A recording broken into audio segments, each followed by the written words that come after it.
ایک صحابی تھے، ان کی 4 بیویاں تھیں، عتبہ نام تھا۔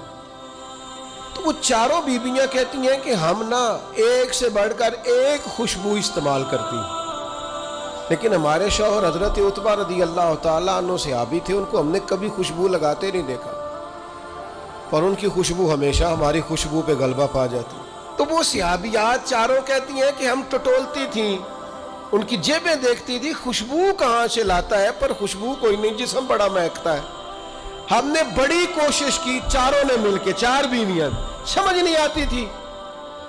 فرماتے ایک دن چاروں کٹھی ہو کے کہنے لگی آج نہ چلو اس بات پہ تو چاروں سوکنے اتفاق کرے نا۔ کہتے نے اپنے شوہر سے کہا آپ بتائیے خوشبو کہاں سے لاتے ہیں؟ کہنے لگے اللہ کی قسم کبھی لگائی نہیں، ہوئے ہوئے ہوئے، کبھی نہیں لگائی، اس پتے سے ڈھونڈنا قاصد میرے دلدار، کبھی لگائی نہیں خوشبو۔ کہا آپ عجیب بات کرتے ہیں، ہم تھک گئی ہیں سالوں سے، اب لگاتے نہیں، یہ کیسی بات ہے؟ تو فرمانے لگے آؤ نا، سنو نا میرا قصہ تو سنو، میری داستان حسن تو سنو، میرے اوپر جو کرم کی برکھا برسی، بس مختصر سی میری کہانی ہے، یہ جو بھی ہے ان کی مہربانی ہے۔ کہا مطلب کیا ہے؟ تو حضرت عتبہ فرمانے لگے میری کمر پر بن گئے تھے دانے، ان میں ہوتا تھا درد، تکلیف، آزمائش، جلن، میں تکلیف میں تھا، تو میں تکلیف سوائے ان کے کس کو بتاتا جو میرے ہر بات میں میرا سہارا تھے۔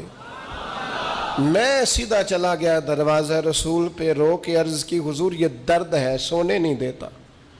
تو کہتے ہیں کریم نے فرمایا تو کرتا اوپر کرنا۔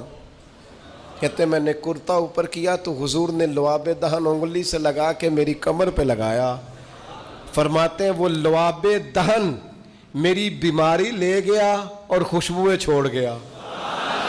میں جیسے جیسے غسل کرتا جاتا ہوں خوشبو بڑھتی جاتی ہے، تازگی بڑھتی جاتی ہے۔ نہ سمجھ آئے تو مدینہ جا کے دیکھو، مسجد نبوی میں بیٹھ کے دیکھو، جاؤ حضور سید عالم کے شہر نور کی گلیوں سے ہو کر جا کر دیکھو، عرصہ ہوا طیبہ کی گلیوں سے وہ گزرے تھے، اب تک ان گلیوں میں خوشبو ہے پسینے کی۔